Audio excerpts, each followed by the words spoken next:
ओम नमः सिद्धिभ्यः नमो अरिहन्ताणं नमो सिद्धाणं नमो ऐर्याणं नमो उवज्झायाणं नमो लोई सौवसाहूणं मंगलं भगवान वीरो मंगलं गौतमो गणी मंगलं कुन्द्रकुण्डार्यो जैनधर्मोऽस्तु मंगलम् सर्वमङ्गल्यमङ्गल्यं सर्वकल्याणकारकं प्रधानं सर्वधर्माणां जैनं जयतु शासनं जैनं जयतु शासनम्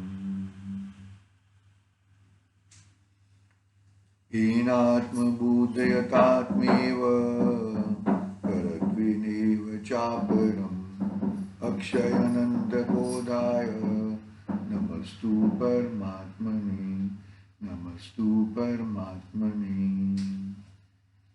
चेतिले चेतन चेत्या विना किम चालसी।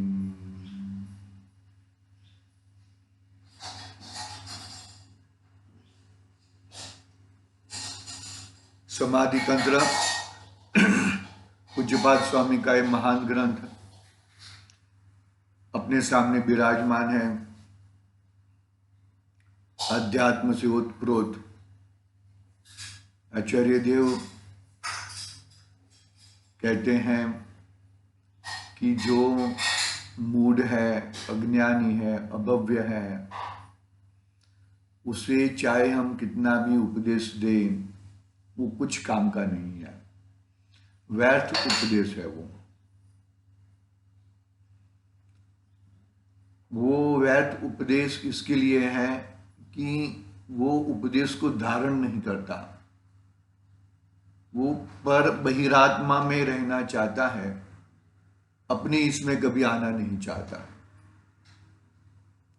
बहुत ही कोशिश करने के बावजूद भी कितना भी पुरुषार्थ करे लेकिन वो कुछ कर नहीं रहा है, कुछ हो नहीं रहा है। तो आचार्य देव कहते हैं कि पहले तो मैं किसी को समझा नहीं सकता हूं, मेरे समझाने से कोई समझ सके ऐसी कोई व्यवस्था नहीं होती। लेकिन मैं तो शुद्धोपयोग में ही रहना चाहता हूं, इसीलिए जब मैं बाहर आता हूं, अंदर में रहता हूं तो शुद्धोपयोग में रहता हूं, बाहर आता हूं तो बात भी शुद्धोपयोग की करूंगा। ऐसी भावना के सहित में, मतलब मैं तो अपने को ही बोध कर रहा हूं। बोधि दुर्लभ है ना। मैं तो मैं को बोध कर रहा हूं। मैं स्वयं आत्मा हूं, दो आत्मा नहीं है वहां पर, आत्मा तो एक ही है लेकिन मैं स्वयं को बोध कर रहा हूं, मैं को बोध कर रहा हूं। इसका मतलब क्या? पहला मैं है वो वर्तमान पर्याय है और दूसरा मैं है वो त्रिकाली स्वभाव है। मैं यानी कि वर्तमान पर्याय, मैं को यानी कि स्वयं स्वयं को, आत्मा आत्मा को बोध दे रहा है। बस, क्योंकि कार्य वर्तमान पर्याय के हिसाब से देखो, भूतकाल को तो भूल जाओ, भविष्य को इतना सोचो मत भविष्य के बारे में, वर्तमान इतना मजबूत बनाओ कि तुम्हारा भविष्य चेंज होके आ जाएगा। भूतकाल को तो याद ही मत करो, वो तो जाने दो। मतलब भूल है, कोई भूल कर रहे हैं तो वो भूतकाल में भी मैंने ऐसे भूल की थी, इसके कारण ये सब, वो सब ठीक है, ये आध्यात्म की बात चल रही है ना। तो भूतकाल को तो याद ही मत करो, वर्तमान इतना मजबूत बनाओ कि भविष्य में तुम्हें तुम्हारा स्वरूप, तुम्हारा चीज, तुम्हारी वस्तु तुम्हें मालूम, तुम्हें प्राप्त हो जाए। भाई पुरुषार्थ है ये सब, इस पुरुषार्थ से ही काम होएगा। कोई चीज व्यर्थ नहीं जाती है। जो तूने जो भाव किए हैं, जो परिणाम किए हैं, एक भी परिणाम व्यर्थ नहीं जाता। वो आइदर मोक्ष के अनुरूप है या और संसार के अनुरूप है। मोक्ष के अनुरूप है तो सुख रूप है, और संसार के अनुरूप है यानी कि तो दुख रूप है। वही सीधी बात है भाई, इसमें कुछ ज्यादा गणित लगाने की जरूरत नहीं है। मोक्ष स्वरूप है यानी कि तू आत्मामय है, और संसार स्वरूप है यानी कि तू बहिर्मुख है। बस अंतरात्मा और पर बहिरात्मा की परिभाषा हो गई। जो परिणाम संसार में लगे हुए हैं, संसार वो जो परिणाम संसार में घुमा रहे हैं, संसार में हित हित का उपदेश दिलाने का कोशिश करते हैं, वो सब ऐसे ही है भैया। देखो आगे आगे पढ़ेंगे हम। 59 नंबर का श्लोक तो कल पढ़ा था, आज 60 नंबर का श्लोक पढ़ेंगे। इसमें क्या कहते हैं देखो, उत्थानिका में थोड़ा मालूम पड़ेगा अपने को। आत्मस्वरूप का बोध देने पर बहिरात्मा को उसमें अनुराग संभावता होता नहीं है, अनुराग होता नहीं है, संभवता नहीं है। पत्थर के ऊपर कितना भी पानी डालो लेकिन पत्थर सूखा का सूखा रहता है। पानी और तेल मिक्स करना चाहो कभी मिक्स नहीं होता। देखना चाहिए भाई,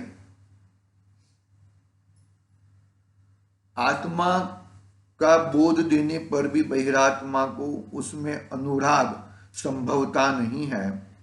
मोह के उदय से उसको बाह्य पदार्थ में ही अनुराग होता है। मोह के उदय से उसको बाह्य पदार्थ में यानी कि बाहर के पदार्थों में, यानी कि क्या, जो द्रव्येंद्रिय भावेंद्रिय और उसके विषय, उसमें ही उसे अनुराग होता है।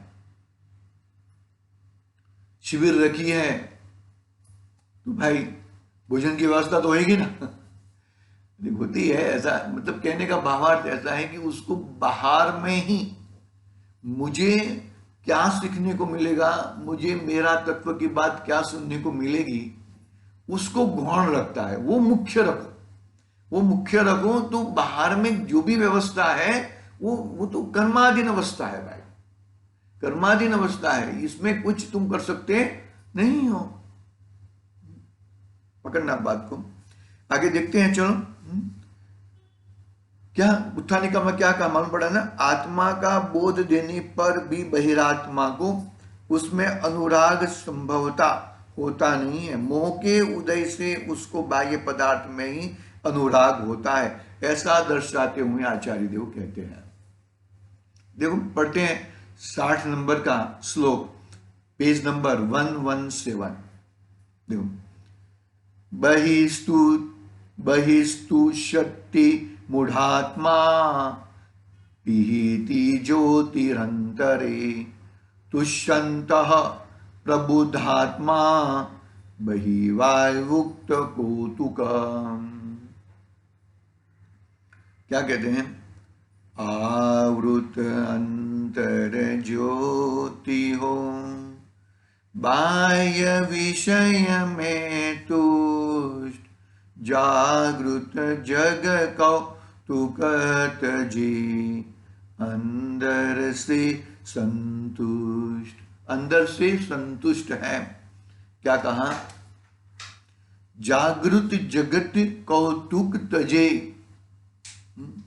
बाहर का जो तू कौतुक को तजे, कौन तज सकता है, जो अंदर में संतुष्ट है। रेवती रानी की बात मालूम है ना,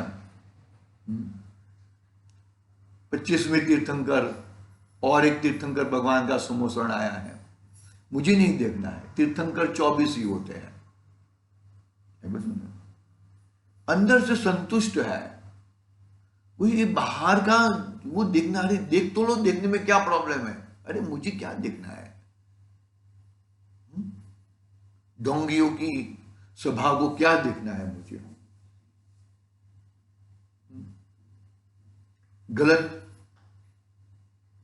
कि जब सभा को क्या देखना है। रेवती रानी नहीं आए।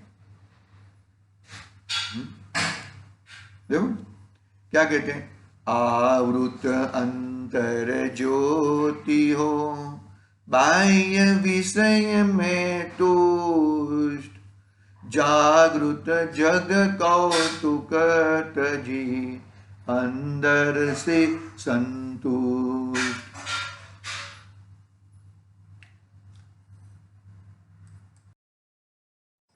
अन्वयार्थ पढ़ रहे हैं हम लोग। अन्वयार्थ में क्या आया कि अंतरंग में किसी की ज्ञान ज्योति मोह से आच्छादित हो गई हो। क्या कहा? अंतरंग में मोह इतना प्रबल जोर कर रहा है। मोह देखो, अंतरंग में जिसकी ज्ञान ज्योति मोह से आच्छादित हो गई हो, जिससे स्वरूप का विवेक नहीं है। क्या कहा? मैं कौन हूं, मेरा स्वरूप क्या है, जिससे स्वरूप का विवेक नहीं है, ऐसा मूढ़ात्मा, ऐसा बहिरात्मा बाह्य शरीरादि पर पदार्थों में ही संतुष्ट रहता है, अनुराग करता है। किंतु जिसे स्वरूप विवेक जागृत हुआ है, ऐसा अंतरात्मा बाह्य शरीरादि पदार्थों में कौतुक अनुराग रहित होकर अंतरंग आत्म स्वरूप में ही संतोष करता है, मग्न रहता है। बाहर में क्या देखना है मुझे? अंतर के वैभव को दिखाने के लिए 24 तीर्थंकर होके चले गए। अभी आगे तीर्थंकर अभी इसमें नहीं बनेंगे। रेवती रानी का इतना दृढ़ श्रद्धान, ऐसे सम्यक दृष्टि को अंदर में इतना दृढ़ श्रद्धान, बाहर में कुछ क्या जवा डालना, बाहर से क्या मिलेगा मुझे? संसार के अलावा, बंध के अलावा, आश्रव के अलावा और क्या मिलेगा मुझे? याद रखना, ये बहुत बड़ी बात है। बाहर में जितना तुम जवा डालते हो, इतना तुम्हें आश्रव बंध मिलेगा ही। सम्यक दृष्टि को भी मिलता है, मिथ्या दृष्टि की तो बात ही मत करो, उसको तो थोक बंद मिलता है। सम्यक दृष्टि को कम मिलता है। जितना पर पदार्थ में, देखो कर्णानुयोग कहता है बात, जितना पर पदार्थ में तुम रुके हो, सम्यक दृष्टि रहो या मिथ्या दृष्टि रहो, जितनी तीव्रता से तुम रहे हो, इतना बंध और आश्रव होता ही है। नहीं होता ऐसा नहीं है भैया। पकड़ना बात को अच्छी तरह से, शांति से, धीरज पूर्वक। अंतरंग में, अन्वयार्थ वापिस पढ़ रहे हैं। अंतरंग में जिसकी ज्ञान ज्योति मोह से, अंतरंग में जिसकी ज्ञान ज्योति मोह से आच्छादित हो गई है, ढक गई है, पूरा समुद्र है, वो समुद्र मेरे ज्ञान के, मतलब मेरे आंख के सामने 4x4 की चादर आने से पूरा समुद्र ढक जाता है। ऐसा मेरा ज्ञान समुद्र, ज्ञान रूपी समुद्र है ना, ज्ञान रूपी समुद्र को ये मोह ने, अज्ञान ने, इतनी है, इतनी ज्ञान रूपी, उसने मेरा ज्ञान स्वभाव को, ज्ञान स्वरूप को आच्छादित कर दिया, ढांक दिया है। नाश नहीं हुआ, ढांक दिया है। देखो, मोह से आच्छादित हो गई है। फिर क्या है? जिससे मोह से आच्छादित हो गई है तो उसको कुछ मालूम नहीं है। फिर क्या है? अनर्गल, रत्नाकर सावकाचार्य की भाषा से अनर्गल, जिससे स्वरूप का विवेक नहीं है, मतलब अनर्गल प्रवृत्ति में स्वरूप का विवेक नहीं आता। जिसे स्वरूप का विवेक नहीं है, ऐसा बहिरात्मा, मूढ़ात्मा बाह्य शरीरादि पदार्थों में ही संतुष्ट रहता है, बाह्य शरीरादि पदार्थों में ही संतुष्ट रहता है। बात सुन, अनुराग करता है। किंतु जिसे स्वरूप विवेक जागृत हुआ है, जिसे स्वरूप विवेक जागृत हुआ है, ऐसा अंतरात्मा बाह्य शरीरादि पदार्थों में कौतुक अनुराग रहित होकर अंतरंग आत्म स्वरूप में ही संतोष करता है, मग्न रहता है। अंदर में संतुष्टि हो गई है, अंदर में ढकार आ गई है, तो अभी बस बहुत हो गया है, बहुत घूम लिया, बहुत रगड़ लिया, अभी बस अभी मुझे मेरा स्वरूप, मुझे मेरा भाषित हो गया है, मुझे मेरा स्वरूप भाषित हो गया है, मैं मेरे स्वरूप में ही रहूंगा, स्वरूप के बाहर में नहीं जाऊंगा। इस तरह से यह बहिरात्मपना छूट जाता है, और बहिरात्मपना छूट जाने से वो भाई वो क्या करता है, अंदर में इतना मस्त रहता है कि ना पूछो की बात। बस देखो आगे टीका, टीका में क्या कहा, अन्वयार्थ में क्या बात बताई कि जो बहिरात्मा है उसका ज्ञान आच्छादित हो गया, ढक गया है, उसको स्वरूप का विवेक नहीं है, बरोबर है। और शरीरादि पर पदार्थों में यानी कि द्रव्येंद्रिय, भावेंद्रिय और इंद्रियों के विषयभूत पदार्थों में ही संतुष्ट अनुराग रखता है, संतुष्ट वही चाहिए, उससे ही मुझे संतुष्टि होगी, अन्यथा मुझे मेरी संतुष्टि नहीं होगी। किंतु फिर आगे अभी अंतरात्मा की बात करते हैं, जिसे स्वरूप विवेक जागृत हुआ है, ऐसे अंतरात्मा बाह्य शरीर आदि पदार्थों में क्रोतुक अनुराग रहित होकर अंतरंग आत्मस्वरूप में संतोष करता है, मग्न रहता है। मुनिराज इस स्वरूप से वन जंगल में दिखते हैं हमें, आई बात समझ में, स्वरूप मग्न, स्वरूपाचरण चारित्र, एक देश चारित्र, धीरे धीरे आगे बढ़ते हैं ना। पहले स्वरूप मग्न होते हैं, फिर आगे बढ़ते हैं। स्वरूप मग्न बुद्धिपूर्वक होएगा और स्वरूपाचरण अबुद्धिपूर्वक आ जाएगा। बुद्धिपूर्वक पकड़ना पड़ेगा भाई, ये चीजों को पकड़ना पड़ेगा, पकड़ोगे तो ही तुम्हारा काम होएगा भैया।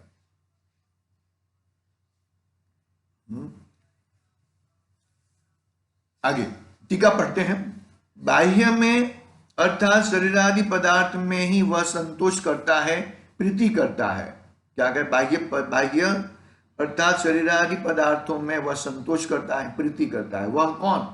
मूढ़ात्मा, बहिरात्मा। वह कैसा है? जिसकी ज्योति ढक गई है, जिसकी ज्योति ढक गई है, जिसकी ज्योति 4x4 की चादर आगे आने से पूरा समुद्र दिखता नहीं है। शरीरादि पर पदार्थ में, शरीरादि पदार्थ में संतोष करता है, प्रीति करता है। वह कौन? मूढ़ात्मा। वह कैसा है? जिसकी ज्योति ढक गई है, अर्थात मोह से जिसका ज्ञान पर भाव को प्राप्त हुआ है। मोह ने एक चक्री शासन किया है, एक चक्री शासन, अनादि से आज तक मोह ने उसका शासन छोड़ा नहीं है। इतनी गजब की बात है। मेरा प्रदेश, मेरा वस्तु, मेरी चीज, और उसके ऊपर मुगल साम्राज्य, अंग्रेज साम्राज्य, वो हुकूमत चलावे, कैसा चलेगा भाई? मेरे घर में दूसरा हुकूमत चलाए, वो कैसे चलेगा? मेरा स्वरूप में दूसरा ज्ञान करे, वो कैसे चलेगा? वो बिल्कुल नहीं चलेगा भैया। देखो क्या कहते हैं यहां पर,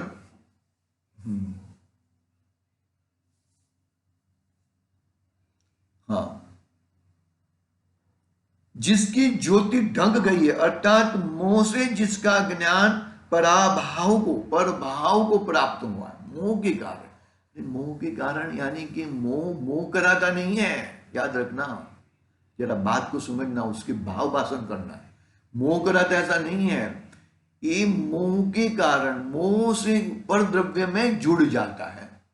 मोह जुड़ाता है ऐसा नहीं है। अरे मोह तो आएगा, तू जुड़ मत ना। तेरा ज्ञान को, तेरे आत्म स्वभाव को, तेरी वस्तु को पर पदार्थ से जुड़ाता क्यों है? वो जुड़ाता है, वो तेरी अज्ञानता है, अज्ञानता है। तेरे ज्ञान स्वरूपी, ज्ञान स्वभावी आत्मा अज्ञान में आच्छादित हो जाता है, अज्ञानता के कारण आच्छादित हो जाता है। बहुत ही भयंकर, बहुत ही गंभीर बातें हैं। इस बातों को हमें रियली किस तरह से हम अपने आप को बाहर निकाले, इसका पुरुषार्थ जबरदस्त होना चाहिए, जबरदस्त होना चाहिए। पराभव को प्राप्त हुआ है, कहां?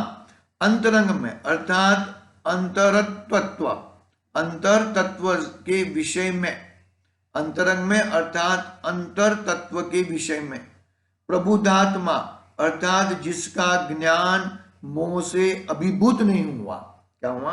प्रबुद्धात्मा अर्थात जिसका ज्ञान मोह से अभिभूत नहीं हुआ, पराभाव को प्राप्त नहीं हुआ, ऐसा आत्मस्वरूप में जागृत आत्मा अंतरंग में संतोष करता है। ऐसा आत्मा, वैसा आत्मस्वरूप में आत्मा अंतरंग में संतोष करता है, स्वस्वरूप में प्रीति करता है। कैसा होकर? बाह्य में कौतुक रहित होकर। क्या है? स्वस्वरूप में प्रीति करता है। कैसा होकर? बाह्य में कौतुक रहित होकर, शरीर आदि में अनुराग रहित होकर आत्मस्वरूप में प्रीति करता है। क्या कहा? शरीर आदि में अनुराग रहित होकर आत्मस्वरूप में प्रीति करता है, आत्मस्वरूप के अंदर ही प्रीति करता है। आई बात समझ? दोनों की बातें बताई। बात को पकड़ में आ रही कि नहीं आ रही है? देखो, व्यक्ति एक ही है, मोह भाव से पदार्थ को जुड़ा देता है। मोह भाव वो जीव भाव है, विकारी भाव है, उल्टा भाव है, रागद्वेष वाला भाव है, विभाव भाव है, उससे अपने आप को जुड़ा देता है। और ज्ञानी को मोह भाव है, अभी तो दर्शन मोहनीय ही गया है ना, चारित्र मोहनीय बचा है, लेकिन मोह भाव आता है तो अपने आप को उससे जुदा रखता है। एक कला है ये। व्यक्ति एक ही है। वो व्यक्ति, जो व्यक्ति पहले मोह भाव से रूप जुड़ जाता था, अभी मोह भाव आता है तो जुड़ता नहीं है, बस बात पूरी हो गई। ऐसा मत समझना अपने में से ही सब ज्ञानी हुए हैं, अपने में से ही सब मुनिराज बने हैं, अपने में से ही अंतरात्मा बन के परमात्मा बने हैं। कोई बाहर से कोई व्यक्ति नहीं आया। ये 6 द्रव्य जो कहे ना, इसमें जीव द्रव्य में से ही, सभी जीव द्रव्यों में से योग्यता हमारी बनानी है हमें।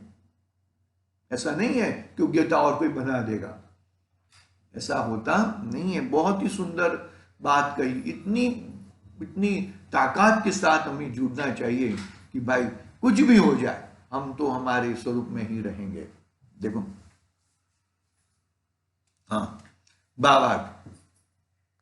ज्ञानी को प्रश्न पूछा कि, क्या पूछा? ज्ञानी को प्रश्न पूछा कि तुम बहिरात्मा को अंतरात्मा का बोध क्यों नहीं करते? क्या ज्ञानी को प्रश्न पूछा कि तुम बहिरात्मा को अंतरात्मा का बोध क्यों नहीं करते? उसके प्रत्युत्तर में ऐसा कहा। क्या कहा? देखो क्या प्रत्युत्तर दिया कि तुम बहिरात्मा को आचार्य देव, हे आचार्य देव, बहिरात्मा को बोध क्यों नहीं करते? उसका प्रश्न का जवाब हम कल पढ़ेंगे। आज समय हुआ है। 3-4 पॉइंट में कहा है, इसकी बात आगे करेंगे। आज के लिए ओम नमः सिद्धिभ्यः।